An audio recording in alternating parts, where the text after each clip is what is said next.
जी welcome back. Show का part 2 शुरू करते हैं।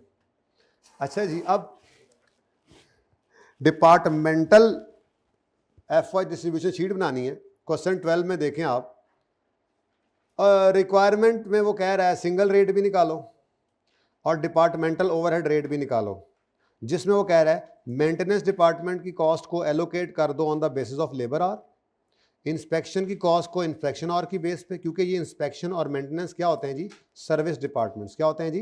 ये देखो हेडिंग भी गिवन है, ठीक है और सही है।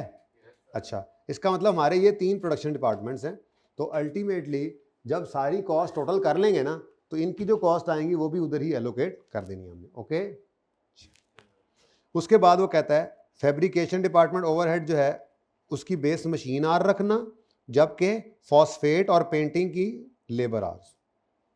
सिंपल, ठीक है। अब फॉर्मेट है असल, ठीक है, जो कि मैं आज तक वैसे पिछले दफा बच्चों को एक किया था, पहले फॉर्मेट बनाया था फिर सवाल किया था, लेकिन थोड़ा सा ना थोड़ा चेंज करके मज़ा आ रहा है मुझे, ठीक है। फ़ायदा हो रहा है, आप लोगों को ज़्यादा फ़ायदा हो रहा है ना, तो मुझे पता लग जाता है उससे।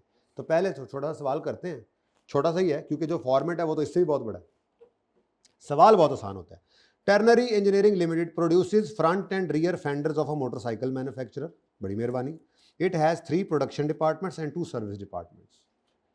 याद रखना बस, OAR सिर्फ किनका निकाला करेंगे। वैसे तो उसने सवाल में क्लियरली बता दिया कि प्रोडक्शन सर्विस डिपार्टमेंट को एलोकेट कर दो और प्रोडक्शन डिपार्टमेंट के OAR निकालो, लेकिन वो कहे ना कहे हमें पता होना चाहिए, ठीक है। और ठीक है, overheads are allocated on the basis of direct. ये तो वो है जब सिंगल रेट निकाल रहे थे, ठीक है, उन्होंने कहा भी हुआ है, तो ये एंड पे जाकर ना, बल्कि मैं सिंगल रेट निकालूंगा ही बाद में, एंड पे जाकर वो कहता है, उसने जो ए रिक्वायरमेंट कही है ना, उस वक्त मैं कहूँगा अच्छा पहले वो क्या करते थे, ओवरहेड्स को एलोकेट करते थे ऑन द बेसिस ऑफ, वो ये बता रहे हैं ना, टर्नरी इंजीनियरिंग ये काम करते हैं, वो एलोकेट करते हैं, ये सब करते हैं वो, ठीक है ना। The management is considering to change the basis of overhead allocation from a single rate to department. हुन समझ आई? अभी वो ये करते हैं लेकिन वो डिपार्टमेंटल रेट पे जाना चाह रहे हैं, ठीक है। तो जो चाह रहे हैं उनको कर देंगे। The estimated budgeted annual overheads for the 5 departments are as नीचे। अब हमने क्या बनाना है, FOH की डिस्ट्रीब्यूशन शीट, ठीक है। और जाहिर है अब स्टार्ट में खड़े हैं, एस्टिमेटेड FOH है तो एस्टिमेटेड ही शीट बनेगी, ठीक है। साथ साथ ना बनाइएगा, जरा एक नज़र देख लें पूरा फॉर्मेट, ये ना हो बाद में आप कहें ओह हूँ नया कॉलम ऐड करता, ओह हूँ नया कर देता, तो फिर बाद में आपने फिर चीखना है, ठीक है ना। मेरे पास तो बोर्ड खुला है। तो सबसे पहले FOH की डिस्ट्रीब्यूशन शीट बनानी है, ये पता लग गया, ठीक है। अब FOH की डिस्ट्रीब्यूशन शीट बनानी किसकी जी, तो FOH ही लेने हैं ना। उसमें डायरेक्ट मटेरियल क्या FOH है, डायरेक्ट लेबर क्या FOH है। तो ये दोनों भी सवालों में दे दिया करता है कभी कभी, या तो टोटल कॉस्ट निकालते हुए यूज हो सकते हैं, या कभी कभी ये किसी खर्चे को बांटने की बेस के तौर पे यूज हो सकते हैं। ये FOH नहीं है, इसलिए FOH की डिस्ट्रीब्यूशन शीट में they will never come, never ever come, लाल रंग से। लेकिन मैं इनको बिल्कुल सफ़ा हस्ती से इसलिए नहीं मिटा रहा, हो सकता है आगे जाके मिसाल के तौर पे वो कह देता है, जैसे मिसाल के तौर पे आपको पता है स्टोर भी क्या है, कोई प्रोडक्शन डिपार्टमेंट नहीं है, ठीक है। उसकी कोई कॉस्ट दी होती है इकट्ठी। अब स्टोर की कोई कॉस्ट बांटनी है, हर डिपार्टमेंट को बांटनी है, तो कोई बेस तो होनी चाहिए ना। अब कोई बेस ना गिवन हो तो मजबूरी के दर्जे में हम कहेंगे स्टोर में मटीरियल ही पड़ा होता है ना, तो material cost, direct material cost को पकड़ो, जिस डिपार्टमेंट में ज़्यादा मटीरियल यूज़ हुआ कॉस्ट ज़्यादा उसी को एलोकेट कर दो। थोड़ा थोड़ा समझ आ रहा है कि बेहतरी क्या है। जिस डिपार्टमेंट में जो सर्विस ज़्यादा इस्तेमाल हो रही है ओवरहेड की, उसको ओवरहेड की कॉस्ट ज़्यादा एलोकेट कर रहे हैं ताकि पता चले, ठीक है। एनीवेज, ये तो हर खर्चे की अपनी बेस होगी, पूरा एक टेबल है, मैंने किताब इस नोट्स के अंदर भी डाला हुआ है, आपके टेबल में भी आपको मैं अभी डाल के दूंगा, आज पहुंच के वहां तक तो सर की क्लास वैसे भी नहीं है, ठीक है। तो हाँ, तो 10 मिनट तक पढ़ा सकता हूँ ना, 5 मिनट पहले छोड़ दूंगा। अच्छा, अब इनडायरेक्ट मटेरियल बिल्कुल एक FOH है, लेकिन एलोकेटेड है ऑलरेडी, यानी कि इसकी बेसिस गिवन है, ये गिवन है। अदर वेरिएबल ओवरहेड्स भी ऑलरेडी गिवन है, किसके कितने, फिक्स्ड ओवरहेड्स भी गिवन है, किसके कितने, बेहतरीन हो गया। आगे कहता है कुछ मैक्सिमम प्रोडक्शन कैपेसिटी दी हुई है यूनिट्स में, प्रोडक्शन कैपेसिटी तो यूनिट्स में होगी, ठीक है। डायरेक्ट लेबर आवर्स गिवन है, मशीन आवर्स गिवन है, यूज़ किया सर्विस डिपार्टमेंट ने कितना कितना दूसरे डिपार्टमेंट्स को। यार ये तो बहुत ही आसान सवाल है। चलो अब क्या करें, अब शुरू हो गया तो हो गया। इनमें ना बेसिकली इसमें गिवन है, कोई ये नहीं किसी बेस के ऊपर बांटना है इसको, लेकिन बांटना पड़ सकता था। यहाँ पर मिसाल के तौर पे ये देखो 13वां सवाल जो आपने होमवर्क में करना है। अब इसमें क्या होगा, इसमें सुपरविजन 8000, सुपरविजन की कॉस्ट उसने खुद बांट कर दे दी, मशीन वाइज कर दी, अच्छी बात है। इनडायरेक्ट एम्प्लॉइज की वेजेस हैं, अर्न लीव्स हैं, मेंटेनेंस, पावर, मिसाल पावर 20,000, नीचे आकर देखो कहीं पे पावर नहीं बांटी बल्कि उसने किलोवाट आवर्स दे दिए। तो आप कहोगे 20,000 की कॉस्ट है total, divided by total hours कितने हैं, किलोवाट आवर्स किधर है, ये 1,20,000, तो पर आवर निकल आई इनटू दिस एंड दिस करके, तो ये काम एलोकेशन कहलाता है। तो देखेंगे इंशाल्लाह, हम देखेंगे, फिलहाल ज़रा हम बुनियाद बनाएंगे, ठीक है। तो आज हम एफओएच की डिस्ट्रीब्यूशन शीट बनाएंगे, बेहतरीन किस्म की, प्यारी सी।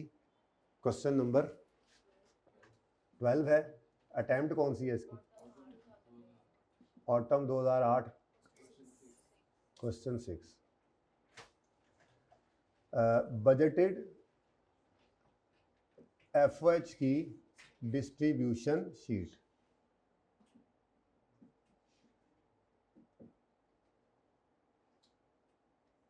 ठीक है जी, इसमें सबसे पहला कॉलम तो होगा एफओएच एक्सपेंसेस, जो हैं उनका नाम लिखेंगे हम कि कौन सा एक्सपेंस है, ठीक है। उसके बाद कोई ना कोई अप्रोप्रिएट बेस होती है, ठीक है जी, जो कि इस सवाल के अंदर ज़रूरत नहीं पड़ी, पर असल सवाल तो वही होंगे जिसमें मुझे यूँ कहेगा कि डेप्रीसिएशन टोटल इतनी है। अब डेप्रीसिएशन की बेस मुनासिब वो तो मैंने भी बताई नहीं है, कोई ना कोई होगी, कॉस्ट होती है। मतलब अगर डिपार्टमेंट ए की मशीन की कॉस्ट ज़्यादा है तो उसको डेप्रीसिएशन भी ज़्यादा चार्ज कर देते हैं, एलोकेशन करते हैं ऐसे, ठीक है। जैसे मिसाल के तौर पे कोई कैंटीन आ गई तो नंबर ऑफ़ एम्प्लॉइज़ की बेस पर कैंटीन के खर्चे हर डिपार्टमेंट को, जिस डिपार्टमेंट के ज़्यादा लोग जाके कैंटीन इस्तेमाल करते हैं उसको ज़्यादा, ये इस तरह का मामला चलना है। बहरहाल इस सवाल के अंदर तो बेस वाला मामला कोई नहीं इस्तेमाल होना, सुकून ही है। और उसके बाद हमें अगला कॉलम बनाना पड़ेगा टोटल। टोटल क्या चीज़, जो खर्चा गिवन है टोटल रुपीज़ के अंदर या रुपीज़ इन थाउजेंड्स के अंदर, वो हम देख लेंगे। रुपीज़ इन थाउजेंड में डेटा गिवन है, मैं भी थाउजेंड में लिख लेता हूँ यार, ठीक है जी। यहाँ पे टोटल खर्चा आ जाएगा, ठीक है जी। उसके बाद अब आगे डिपार्टमेंट्स हैं, अब सारे डिपार्टमेंट्स आपने लिखने हैं, ठीक है। देखो फैब्रिकेशन, फॉस्फेट, पेंटिंग, तो फैब्रिकेशन, फॉस्फेट और पेंटिंग, ये कौन से डिपार्टमेंट्स हैं जी, हमारे प्रोडक्शन डिपार्टमेंट्स।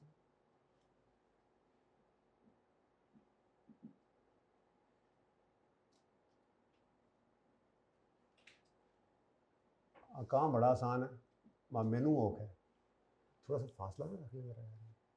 फैब्रिकेशन हो गया, फिर कौन सा था, फॉस्फेट था, और फिर पेंट था, ठीक है जी। ये जनाब आपके 3 अदद प्रोडक्शन डिपार्टमेंट्स हो गए। उसके बाद आपके सर्विस डिपार्टमेंट्स आ जाएंगे, उनके भी अपने कॉलम बनेंगे, पर इस मार्कर से तो नहीं बनने लगे। अब फजूल मार्कर दे देते हो मुझे तुम लोग, नो इट्स नॉट ओके। चलो ठीक है यार, इट्स ओके। तो नेक्स्ट है जी सर्विस डिपार्टमेंट स्टार्ट हो गए। सर्विस डिपार्टमेंट्स में कितने डिपार्टमेंट्स हैं, 2 हैं, कितने, कौन कौन से, इंस्पेक्शन और मेंटेनेंस। ये जनाब आपके एसडीज हो गए, सर्विस डिपार्टमेंट्स। पीडीज हम प्यार से इनको बोला करेंगे पीडीज, और इनको बोला करेंगे प्यार से एसडीज, ठीक है जी। तो इंस्पेक्शन, और ये जनाब आपकी शीट हो गई मुकम्मल। तो जितने, असल में तो शीट की कॉमन चीज़ तो होगी सिर्फ पहले 3 कॉलम, ठीक है जी। बाकी तो फिर जितने सवाल के अंदर जितने डिपार्टमेंट्स होंगे, किसी सवाल के अंदर वो सिर्फ प्रोडक्शन डिपार्टमेंट देगा, सर्विस डिपार्टमेंट होंगे ही नहीं, बिस्मिल्लाह। किसी में वो 2 प्रोडक्शन 2 सर्विस दे देगा, किसी में वो 3 प्रोडक्शन 1 सर्विस दे देगा, किसी वो सवाल के हिसाब से होगा। कॉमन यही तीन है, ठीक है जी। तो ये जनाब हमारे प्रोडक्शन डिपार्टमेंट्स हो गए, और वो हमें एलोकेट करके नहीं बताएगा, वो हमें बताएगा कि ये प्रोडक्शन और ये सर्विस हैं। एलोकेट हमें खर्चों को करना पड़ता है, नाम वो बताया, वो खुद बताता है और सानू खा पाना है, वैसे अंदाज़ा हो भी जाता है लेकिन फिर भी वो बताता है, ठीक है।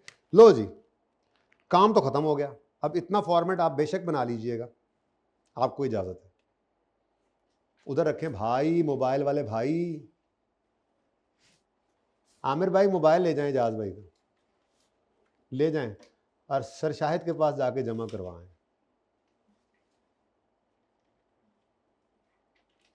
करवा दें, देख लो, अभी भी कह दो कि नहीं, करवा दें, बोलो नहीं, चलो माफ़ कर दो इस दफ़ा। आमिर सख्त आदमी है, पता है आपको।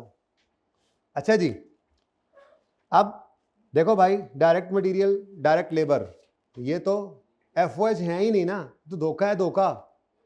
तो सवाल ICAP के सवालों के अंदर एक बड़ी खसूसियत, बहुत सारा डेटा दे दिया जाता है, इग्नोर करने वाली भी चीज़ें होती हैं कि बच्चे को पता। अब अन्यवाद जो चल रहे होंगे, जो सारे खर्चे चुको जी, तरतीब नालते सटो जी जनाब, प्रोडक्शन डिपार्टमेंट ये भी। ओ भाई क्या कर रहे हो, डायरेक्ट मटेरियल डायरेक्ट लेबर तो वैसे ही डायरेक्ट खर्चे हैं। हम तो FOH का चैप्टर पढ़ रहे हैं, FOH की डिस्ट्रीब्यूशन शीट बन रही है, FOH का ही एब्जॉर्प्शन रेट निकाल रहे हैं, तो इसलिए पहले 2 को इग्नोर करो। हाँ, इनडायरेक्ट मटेरियल इधर भी लग सकता था, ऐसा नहीं कि यहाँ नहीं लग सकता था, पर सिर्फ कहाँ लगा हुआ नजर आ रहा है, सर्विस डिपार्टमेंट्स में। तो फिर कुछ करने की जरूरत नहीं है, एलोकेशन करनी है किसकी। देखो इधर सबसे पहले क्या आया, नाम बताओ, और नाम बताओ, इनडायरेक्ट बता दो, देख के बताना है, इनडायरेक्ट मटेरियल। अब देखो बेसिक्स जिसने पढ़ी होंगी उसी को पता है ना, इनडायरेक्ट मटेरियल FOH। अब वो मसले कोई नहीं हमें, अब हम टॉपिक सीख रहे हैं। अब ये मुसीबत, सर डायरेक्ट और इनडायरेक्ट ये क्या होता है, पता है हमें क्या होता है, ठीक है। चले, अब इसकी जो बेस है ना जी, बेस वो कोई नहीं है, बल्कि ये कैसे एलोकेट किए गए हैं, सवाल में गिवन। तो जो खर्चा वो खुद एलोकेट करके दे देगा, उसको हम क्या लिख दिया करेंगे, बेस में गिवन, और सवाल से उठाएंगे। सुभान अल्लाह, 30 और 75, 30 75, ठीक है। नेक्स्ट, अदर वेरिएबल ओवरहेड्स, ये भी उसने एलोकेट नहीं करवाया आपसे, बल्कि आपको गिवन है। थोड़ा ऐसे कर लेते हैं, अगर आपको दूर से नजर आए जी। 270, 100, 30, 15, नाम लिखवाओ, अदर वेरिएबल ओवरहेड्स। इसकी भी बेस क्या है, अच्छा टोटल लिखवाया नहीं आपने, टोटल कितना बनता है, 105। ये लिख लो, ये लिख लिया करो, ये बांटने के लिए भी इस्तेमाल होता है, और कभी कभी ऐसे, जैसे इसका पार्ट A गिवन है सवाल का, तो उसने जो सिंगल OAR निकाला है, तो सारे FOH को ही डिवाइड करना है ना, होता है ना बेस से, तो वो सारे FOH भी टोटल कॉलम में लिखने होते हैं पहले। बहरहाल ग्रैंड टोटल करना ही नहीं करना, टोटल कॉलम में लाजमी लिखना है, क्योंकि उसी खर्चे को तो बांटना है आपने। तो बांटने के लिए टोटल फिगर होगी तो उसको बांटोगे ना किसी न किसी बेस पे, ठीक है। वो बेस ठीक है, गिवन है, कोई मसला नहीं। इधर भी गिवन है जी, बताइएगा। 270, 100, 30 और 15, ग्रैंड टोटल 415। आसान काम, मुश्किल सारा CM ही आसान है यार। अब पास पेपर कर रहे हो आप, और ये नहीं कि कोई पुराने करेंगे, अब नए से नया पास पेपर करेंगे आप, ठीक है। तो कॉन्सेप्ट, टॉपिक ही यही है, चीज़ ही यही है। अब कहाँ से मुश्किल करें उसको, खाम है ना, सुन सुन के मुश्किल किया होता है आप लोगों ने। फेल होने वालों को मिलता, पास होने वालों को मिला करो। नेक्स्ट है जी, फिक्स्ड ओवरहेड्स। भाई हमने टोटल FOH लेने होते हैं ना, सारे FOH, ठीक है। तो वेरिएबल भी फिक्स भी अच्छी बात है। फिक्स FOH है 400, 83, 65, 115, 150 ते 210। फिक्स्ड FOH की बेस भी माशाल्लाह से गिवन है, दसो 400 तुसी 65 115 150 210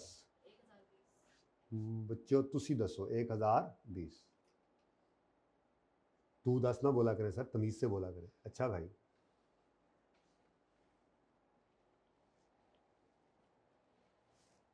बस कहानी खत्म। एफओएच कोई और नहीं है, आगे कहीं पे एफओएच नहीं, आगे तो सिर्फ कुछ जो है वो चीज़ें गिवन है कि टोटल इतने इतने यूनिट्स बनाए, टोटल इतने इतने आवर्स लगे, इतने इतने मशीन आवर्स लगे, इतना इतना सर्विस डिपार्टमेंट्स को यूज़ किया है, यानी कि मेंटेनेंस के 630 घंटे फैब्रिकेशन ने यूज़ किए हैं। बड़ी ख़राब होती हैं इनकी मशीनें लगता है, और फॉस्फेट की ज़रा कम ख़राब होती हैं, और पेंटिंग की तो बहुत कम ख़राब होती हैं जितना ज़्यादा। अच्छा, इंस्पेक्शन के सबसे ज़्यादा यूनिट्स यहाँ पे लग रहे हैं और फिर ए में भी लग रहे हैं, फॉस्फेट में ज़रा कम लग रहे हैं। तो ये जितना किसी सर्विस डिपार्टमेंट को किसी ने यूज़ किया, उसी बेस के ऊपर हम सर्विस डिपार्टमेंट के भी एफओएच को उसको एलोकेट करते हैं, ठीक है। लेकिन इससे पहले हमें टोटल करना पड़ेगा, ठीक है। तो अब हमारे पास टोटल एफओएच आएंगे। तो पहले ग्रैंड टोटल बताओ क्या है जी, ग्रैंड टोटल।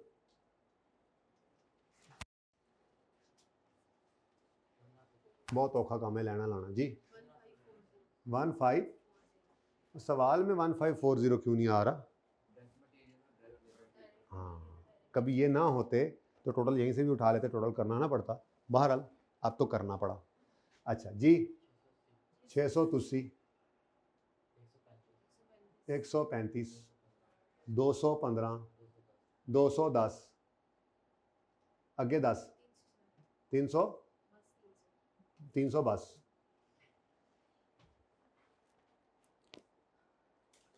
अब देखो ये डिपार्टमेंट वाइज एफओएच निकल आए हैं, बोलो। लेकिन एक मसला है ना, हमने एक चीज डिसाइड करके चले हैं कि ओएआर तो सिर्फ किसका निकाल सकते हैं, पीडीज का, पेडू का। पीडी का ओएआर निकलेगा, एसडीज का नहीं निकलेगा। अगर एसडीज के भी एफओएच पड़े हुए हैं तो उनको भी कहाँ एलोकेट कर दो, इसकी भी मेथड्स हैं बड़े सारे। ये चीज़ें ऐसे थोड़ी थोड़ी बढ़ती हैं ना, लेकिन अभी मेथड्स आ जाएंगे इंशाल्लाह। दो तरह के, एक तो गिवन होती है, यहाँ पे आज एलोकेशन गिवन है, ठीक है, गिवन है मतलब निकालनी पड़ेगी, उन्होंने खुद बताया आर्स की बेस पे कर लो। कभी कभी परसेंटेज दी होती है कि जी मेंटेनेंस डिपार्टमेंट का 50% टाइम इसने यूज़ किया, 10% इसने किया, 40 इसने किया, और फिर उससे आगे लड़ाइयाँ चलेंगी कि सर्विस डिपार्टमेंट फिलहाल तो सिर्फ इनको सर्विस दे रहे हैं ना, कभी कभी आपस में भी सर्विस देना शुरू कर देंगे, वहाँ पे मसला आएगा।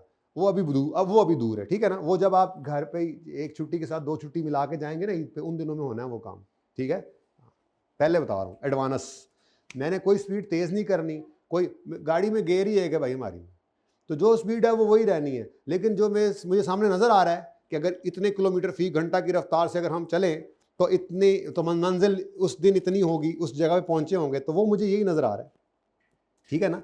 तो इसलिए जुमे के दिन के टिकट माशाल्लाह से आप लोगों ने करवा लिए होंगे, टाइम से बता दिया आपको, तो जुमेरात वाला काम ना करना, ठीक है ना। अच्छा जी, अब जो इंस्पेक्शन है उसको भी बांटना है, जो मेंटेनेंस है उसको भी बांटना है, ठीक है। बांटेंगे किस बेस पर, जो उसने बताया हुआ है सर्विस डिपार्टमेंट्स कैसे कैसे यूज़ कर रहे हैं, ठीक है। तो पहले मेंटेनेंस दे दिया, मेंटेनेंस को बांट देते हैं, ठीक है। अब वो कह रहा है मेंटेनेंस, अब टोटल कितने आवर्स हैं ज़रा बताओ, टोटल आवर्स कितने बनते हैं? 1050। कहीं पे ये लिखने की ज़रूरत नहीं है, बस हम लिखेंगे मेंटेनेंस आवर्स और कैलकुलेटर में ये काम करेंगे, ठीक है। अब टोटल आवर्स हैं 1050, और मेंटेनेंस के ओवरहेड्स जो हैं, इसको ना देखो, ये हमारे पीडीज जो हैं, एसडीज जो हैं, ठीक है, इनकी एलोकेशन की एक हेडिंग बना लो, अभी से बना लो, ठीक है। एलोकेशन ऑफ एसडीज, ठीक है, एलोकेशन ऑफ एसडीज इस स्टेप के बाद हम किया करेंगे। फिलहाल हमने क्या किया है, पीडीज और एसडीज सबको मिलाकर जो कॉमन एक्सपेंसेस थे हर डिपार्टमेंट को एलोकेट कर दिया, एसडीज को भी कर दिए जो बेसिस गिवन थी। अब ये पहला स्टेप पूरा हो गया। अब हमने क्या करना है, एसडीज के जो ओवरहेड्स पड़े हैं उनको भी पीडीज में एलोकेट करना है, ठीक है। तो यहां पे अगला स्टेप क्या बना हमारा, एलोकेशन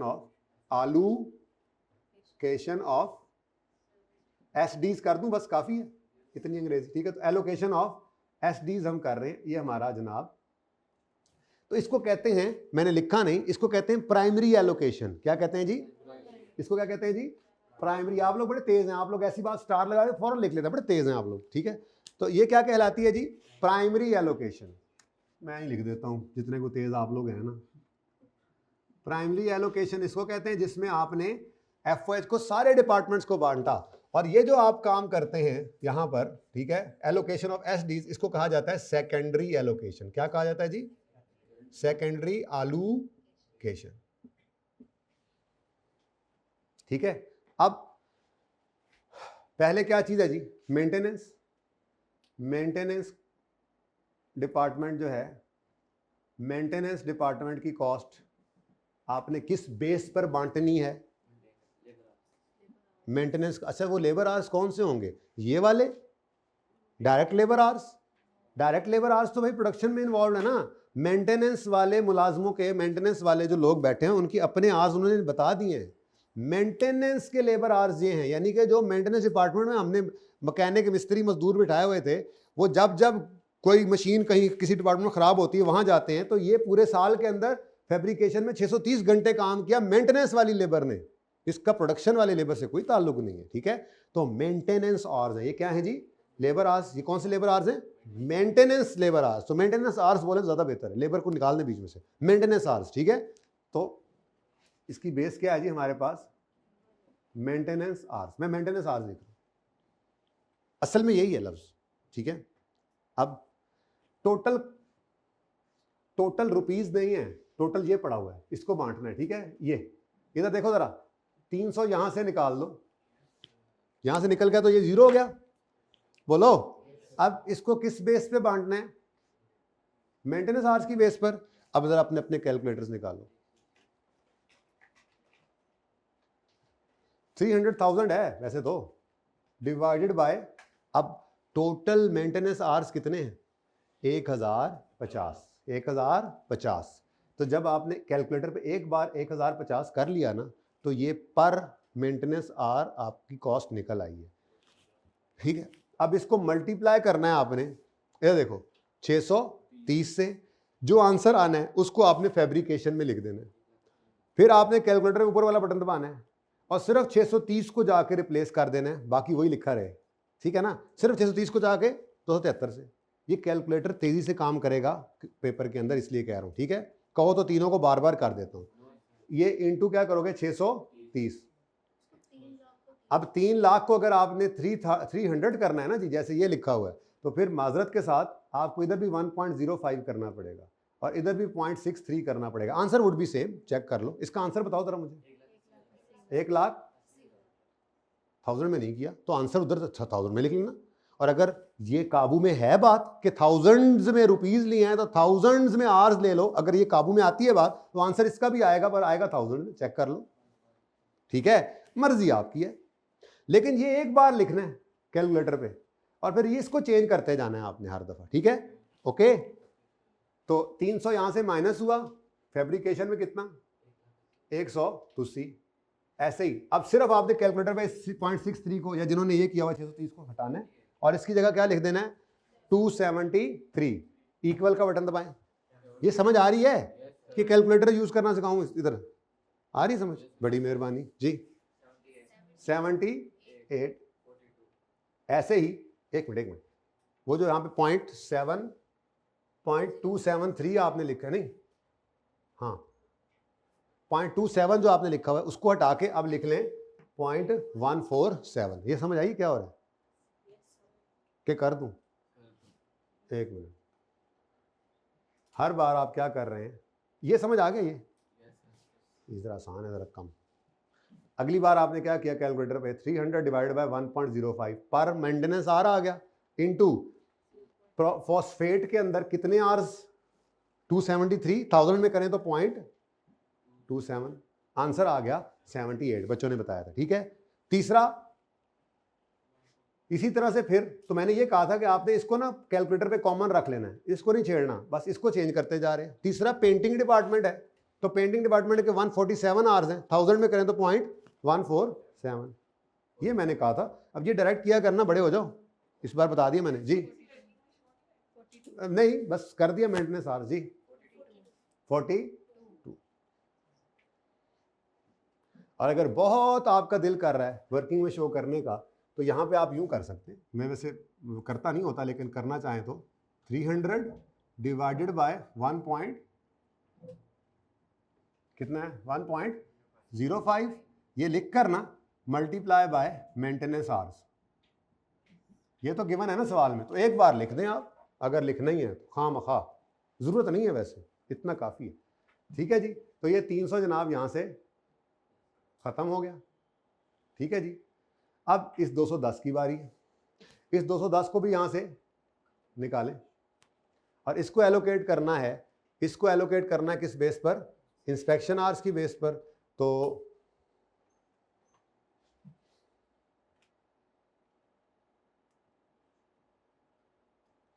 यहां पे मैंने लिखा इंस्पेक्शन डिपार्टमेंट।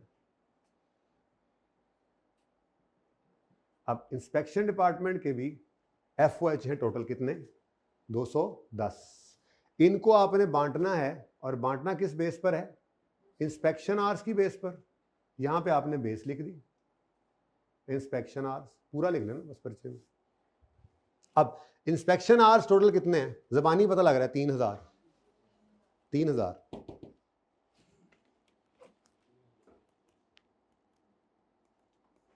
ठीक है, अब ये जो 210,000 है इसको डिवाइड करो 3000 से या 210 को डिवाइड करो 3 से, मर्जी आपकी है। ठीक है, तो 210 divided by 3 multiplied by 1, answer is 70।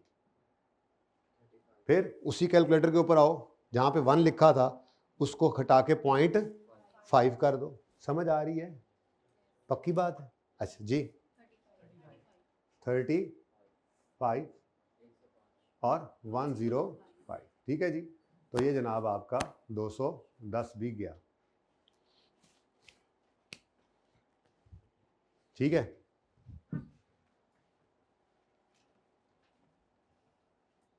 Enjoying.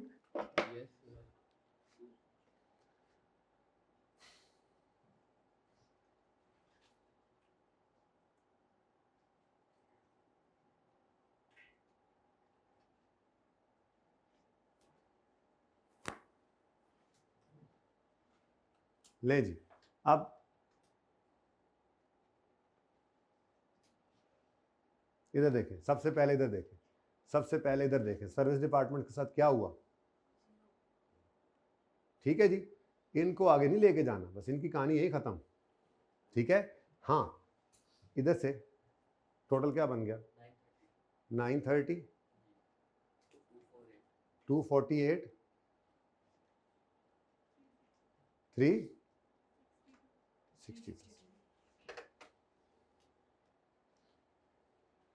यहाँ पे आपने माजरत लिखा नहीं है, 3 इंटू इंस्पेक्शन आवर्स।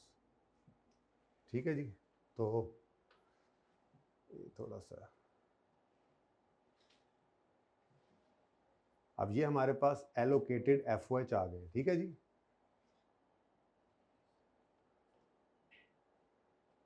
ज़रा वो आपकी वर्किंग की वजह से ना थोड़ा काम आगे बढ़ गया। ठीक है जी, अब तो बस क्या करना है, बेस ढूंढनी है और बेस ढूंढकर FOH से डिवाइड करना है। हर डिपार्टमेंट का अपना अपना रेट आ जाएगा। बात समझ आ गई? चल, अच्छी बात है, अगर बात समझ आ गई है तो ये ना हमारे पास आ गए टोटल FOH। इसको डिवाइड करेंगे हम बेस के साथ, जो कि हर एक डिपार्टमेंट के अलग अलग है। मशीन आवर्स फैब्रिकेशन के चाहिए, मशीन आवर्स भी सवाल में गिवन है, सुभान अल्लाह। लेबर आवर्स चाहिए बाकी दोनों के लिए, लेबर आवर्स भी दोनों के गिवन है, सुभान अल्लाह। ठीक है, टोटल FOH कॉस्ट को डिवाइड करेंगे बेस से। ये हमारे पास आई है जनाब हमारी टोटल FOH की कॉस्ट। ठीक है जी, टोटल FOH कॉस्ट आ गई।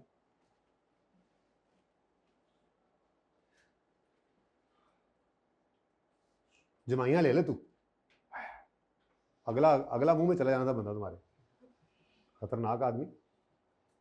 ले जी, टोटल FOH की कॉस्ट आ गई, इसको डिवाइड कर देंगे बेस से डिवाइडेड बाय बेस। बेस हर एक की डिफरेंट है, सवाल से उठाओ और लिख लो। अब चूंकि ये सारा डेटा 1000 में है इसलिए अब आर्स को भी 1000 में ही लेंगे। अगर पूरा सवाल पूरा रुपीज़ में करो तो फिर पूरे 1000। समझ आ रही है पूरे आर्स। तो यहाँ पर मुझे फैब्रिकेशन डिपार्टमेंट के लिए कौन सा बेस चाहिए जी? तो ये मशीन आर्स गिवन है फैब्रिकेशन डिपार्टमेंट के कितने 9000। तो यहाँ पर मैंने आके 930 को डिवाइड किया 9 से। आंसर क्या आ गया? आंसर ₹103। मैं लिख रहा हूँ, जरूरत तो इतनी नहीं थी, पर मशीन आर। ये रेट आ गया जनाब हमारा फैब्रिकेशन डिपार्टमेंट। ऐसे ही 248 फॉस्फेट डिपार्टमेंट है। फॉस्फेट डिपार्टमेंट में उसने कहा है where as overhead for phosphate और पेंटिंग क्या यूज करो? बेस क्या यूज करो? Labour hours. लेबर आर्स ये पड़े हुए हैं 9.6 और 12। तो divided by 9.6 divided by 12, answer is rupees 25.8 3 पर पूरा ना आए किधर है पर लेबर आर, ताकि ऐसे लिखना पड़े इसको। और इधर 30.16 पर लेबर आर, और इसको भी फिर ऐसे ही लिख देता हूँ ताकि एक जैसे हो जाए। ₹103 पर मशीन आर। ले जी, ये जनाब आपकी रिक्वायरमेंट थी। ज़रा चेक करो रिक्वायरमेंट बी क्या है। तो 17 कर लो बेटा। रिक्वायरमेंट बी क्या है ज़रा देख के बताओ। ओ ए, हाँ बी मैंने करवा दिया पहले, ये हमने बी की है। ए तो था सिंगल ओ आर, वो भी अभी निकाल लेते हैं, उसको तो मसला ही कोई नहीं। नई चीज़ तो ये थी। तो ओवरहेड एब्जॉर्प्शन रेट निकला है कि नहीं निकला? डिपार्टमेंट वाइज निकला है कि नहीं निकला?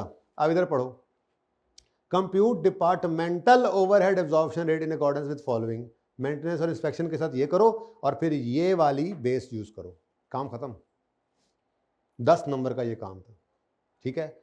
अब 6 नंबर का काम चेक करो क्या है। कंप्यूट करो single OAR for the next year. तो ये हमारी हो गई रिक्वायरमेंट बी। पहले मैंने करा दी, आप पहले ये भी कर सकते थे, लेकिन देखो ना फायदा हो गया। ये 1540 है टोटल FOH, ये मेरी इसी वर्किंग में निकल आया करते। तो अगर कभी वो सिंगल OAR इस टॉपिक में मांगेगा भी सही, तो मैंने हमेशा बाद में कर लिया करना, ठीक है। तो सिंगल OAR ये डिपार्टमेंटल OAR है। डिपार्टमेंटल ऐसा OAR जो मेंटल हो, और ये जनाब सिंगल OAR। अब सिंगल OAR वही जो पहले यूज करते फिर रहे थे। तो टोटल FOH डिवाइडेड बाय एक ही बेस होती थी। टोटल FOH कितने हैं? 1540,000। तो रुपीज में लिखा हुआ है ना यहाँ पे, 1000 कैसे लिखूं, ठीक है। डिवाइड करें, हाँ जी, पुरानी बेस क्या थी? पुरानी बेस क्या थी? Overheads are allocated, overheads are allocated on the basis of direct labour hours. Direct labour hours भाईजान अब ये सारे के सारे ही लेने पड़ेंगे आपको 24,000, क्योंकि पूरे बिजनेस के हैं ना। बोलो कितना आता है? 45,600 लेबर आवर्स आ गए। अब ये छोटी सी वर्किंग करनी पड़ेगी, ये सवाल में तो गिवन नहीं थे। बहरहाल 45,600 लेबर आवर्स, वर्किंग नंबर पहली वर्किंग ही है, क्योंकि ये तो मेरी वर्किंग नहीं है, तो रिक्वायरमेंट ही बन गई एंड पे आके। तो ये जनाब हमारी वर्किंग नंबर 1। कहाँ से लूँ वर्किंग 1? ये छोटी सी वर्किंग यहाँ कर दें। बताएं जी कैसे लेबर आवर्स निकाले हैं आपने? Total labour hours is equal to 20 plus is equal to, अच्छा पर्चे में इज इक्वल टू करने की भी जरूरत नहीं है वैसे, ये रेफर कर दिया ना कि ये 3 टोटल करके ये बना है। बहरहाल चलो अभी तो कर दो। 45,600 लेबर आवर्स, ठीक है जी। बताओ जी सिंगल OAR क्या निकला फिर आपका? 33 पॉइंट पर लेबर आवर, ठीक है। यानी कि अगर पुराने सिस्टम पे चलें तो जितने लेबर आवर्स लग रहे हैं डिपार्टमेंट में, उसके हिसाब से डिपार्टमेंट वाइज चक्कर ही कोई नहीं है, बल्कि पूरी प्रोडक्ट के ऊपर हम देखें कितने लेबर आवर लग रहे हैं, तो उस हिसाब से एलोकेशन करवाते जा रहे हैं, ठीक है। तो ये दोनों में फ़र्क है मेन, ठीक है। अच्छा, अब टेबल तो अब ना बन पाएगा, लेकिन मैं थोड़ा सा सवाल को डिस्कस करना चाहूँगा ज़रा जल्दी जल्दी, ताकि कुछ आप लड़ झगड़ तो सकें। कल आपकी क्लास के अंदर ये खाली फिगर्स के बगैर वाला यही टेबल बनाऊंगा, जिसके अंदर यहाँ पे 3 आइटम्स की बजाय कोई 10-12 आइटम्स होंगे जो मैक्सिमम पॉसिबल आ सकते हैं, उसके अलावा को आ जाए तो किस्मत आपकी, लेकिन कोशिश करेंगे ज़्यादा से ज़्यादा चीज़ें यहाँ पे आ जाए। और हर एक के बारे में सवाल ना बताए उस हिसाब से हम सीखेंगे कि बेस कौन सी सिलेक्ट करनी है, हमारे ऊपर हो तो ये बड़ा ही इंपॉर्टेंट टॉपिक होगा, कल बड़ा ही इंपॉर्टेंट लेक्चर होगा इसका। हमने आर्ट पहले सीख लिया, ज़रा साइंस अब कल सीखेंगे इसकी, ठीक है। तो वो चूंकि आपने अभी नोट्स आपको नहीं मिले, ले आओ भाई इधर। तस्वीर खींच ली थी हाइब्रिड वाले भाई, ये लास्ट वाले हो गया था, फोटो वाला कहाँ? अच्छा जी। तो असल में बेटा काम तो वही होगा जो करना है। जैसे अब सुपरविजन, अब देखो आपने अगला सवाल होमवर्क में करना है, machine hour rate for each machine लेना है। बेसिकली यहाँ पे डिपार्टमेंट्स नहीं दिए उन्होंने, बल्कि क्या कर दिया उन्होंने, मशीनें दे दी दो। यूँ समझ लो एक डिपार्टमेंट में एक मशीन लगी हुई है। और मज़े की बात, सवाल की आसानियाँ देखो, सवाल की सहूलतें देखो, कोई पीडी नहीं, कोई एसडी नहीं है। चलो अब प्रोडक्शन डिपार्टमेंट्स हैं दो ही, तो दो मेजर इंस्टॉल्ड मशीन्स हैं जिनके ऊपर कहता है कि estimated overheads likely to be incurred, यानी बजटेड एफओएच गिवन है। तो ये माशाल्लाह से 1 2 3 4 5 6 7 सारी चीज़ें गिवन है। अब इसके अंदर से सुपरविजन 8000 के बारे में अगर आप देखो तो ये गिवन है। जब आप एलोकेशन करोगे तो गिवन लिख दोगे, उठा के लिख लोगे। बात समझ आई? और बोलो आगे आओ। Next is indirect employ wages. तो नंबर ऑफ एम्प्लॉयज गिवन है। अब देखो ना, टोटल वेजेस हैं 10,000, कितनी मशीन ए कितनी मशीन बी, खुद सोच के बताओ। ये सब कॉमन सेंस का टॉपिक है। आपको मैं पढ़ाऊंगा तो जरूर, लेकिन वो तो खाना पूरी है। मतलब आपको पढ़ाए बगैर भी कॉमन सेंस यूज करें तो आप खुद इस नतीजे पे पहुंचेंगे। ये मैं बस चाह रहा हूं, आप पहले कॉमन सेंस यूज करें। कल मैं आपको पढ़ा दूंगा, नोट्स भी मिल जाएंगे, उनमें बाकायदा टेबल भी बना हुआ है। ये ना टेबल बना हुआ है आपका, ये देखो कौन से खर्चे को फर्स्ट प्रेफरेंस क्या है, सेकंड क्या है, थर्ड क्या है, बाकायदा हर चीज़ ऐसे ही बताऊंगा। टेंशन नहीं लेनी है आपने, लेकिन फिलहाल कॉमन सेंस यूज करनी है, ठीक है। जो कि है नहीं, मुझे पता है, कोशिश कर सकते हैं जी। तो इनडायरेक्ट एम्प्लॉइज की वेजेस बांटनी है, तो नंबर ऑफ एम्प्लॉइज गिवन है ना, तो सबसे मुनासिब बेस वही है। तो नंबर ऑफ एम्प्लॉइज की बेस पे इसको बांट लोगे। कैसे? 10,000 पकड़ोगे, डिवाइड बाय n इंटू 8 करोगे तो इधर, इंटू 2 करोगे तो इधर। बात समझ आ गई है? गेम कैसे अब डालनी समझ आ गई आपको, ठीक है ना। Next earned leaves. अच्छा, अब अर्नड लीव्स जो है ना, इसके लिए अब मेरे ख्याल से टोटल एम्प्लॉयज ले लेना बेहतर है। कुछ ना कुछ तो करोगे ही आप, ठीक है। आगे बढ़ो। Maintenance cost. मेंटेनेंस कॉस्ट में मेंटेनेंस आवर्स गिवन है, चलो शुक्र है, मेंटेनेंस आवर्स यूज कर लोगे। पावर के लिए याद रखना किलोवाट आवर्स यूज होते हैं। बड़ी पावर बेसिकली ना बड़ी मशीनों की इलेक्ट्रिसिटी के लिए होता है, ठीक है। Next depreciation of machines. Cost होनी चाहिए कहीं पे मशीन की, है given. Capital cost of machine, बिल्कुल। क्योंकि देखो ना बेटा, सादा सी बात है, कुछ खर्चे जैसे इंश्योरेंस हो गया, जैसे डेप्रिसिएशन, इंश्योरेंस भी कॉस्ट की बेस से बढ़ती है। क्यों? जितना महंगा एसेट होता है उतनी ज्यादा इंश्योरेंस वाले उतनी ज्यादा इंश्योरेंस प्रीमियम उसका लेते हैं, ठीक है ना। तो बहरहाल ये दो मशहूर कॉस्ट हैं। आहिस्ता आहिस्ता ना वो टेबल तैयार हो रहा है हमारा, ठीक है। तो जो डेप्रिसिएशन हो गई या इंश्योरेंस हो गई, इनको किस बेस पे बांटना सबसे मुनासिब? मशीन की कॉस्ट सबसे बेटर है, नहीं तो फिर देखेंगे कोई और बेस। रेंट ऑफ बिल्डिंग, यार देखो आपको खुद पता चल रहा था, मैंने तो कुछ भी नहीं बताया आपको, टॉपिक तो मैंने पढ़ाया नहीं आपको, फिर आप कहते हैं सीएमए मुश्किल है। हालांकि आप पहले पढ़ रहे हैं, मैं तो बाद में कहता हूँ अच्छा हाँ ऐसे कर लिया था, हाँ कर लिया था, सही है। इसी तरह से अगले सवाल के अंदर थोड़ा सा ये मसला ज़रूर है कि मशीनिंग असेंबली फिनिशिंग जो है ये प्रोडक्शन डिपार्टमेंट है और ये एसडी है। क्लियरली लिखा नहीं हुआ, लेकिन पता होना चाहिए कि मेंटेनेंस, और यहाँ पे भी लिखा हुआ है मेंटेनेंस जो है वो यहाँ ऐसे ऐसे यूज़ होता है। और अप्रोप्रिएट ओवरहेड रेट निकालना है इन तीनों। अप्रोप्रिएट, अब अप्रोप्रिएट आपने देखना है, जहाँ पे मशीन आवर्स ज़्यादा है लेबर आवर्स से, वहाँ पर मशीन आवर्स बेस लेना है, जहाँ बाकी लेबर आवर्स है वहाँ पे लेबर आवर्स को ले लेना। अब ये आपके ऊपर है, इन दो सवालों में आप क्या कारनामा हाय सर अंजाम देते हैं, ठीक है जी। जिंदगी रही तो कल होगी मुलाकात। और कुछ समझ तो नहीं आ गया? ओके, ये अच्छी बात है। जो समझ नहीं आया ना वो सीखते रहते हैं घर जाके भी, ठीक है। ओके, अल्लाह हाफ़िज़।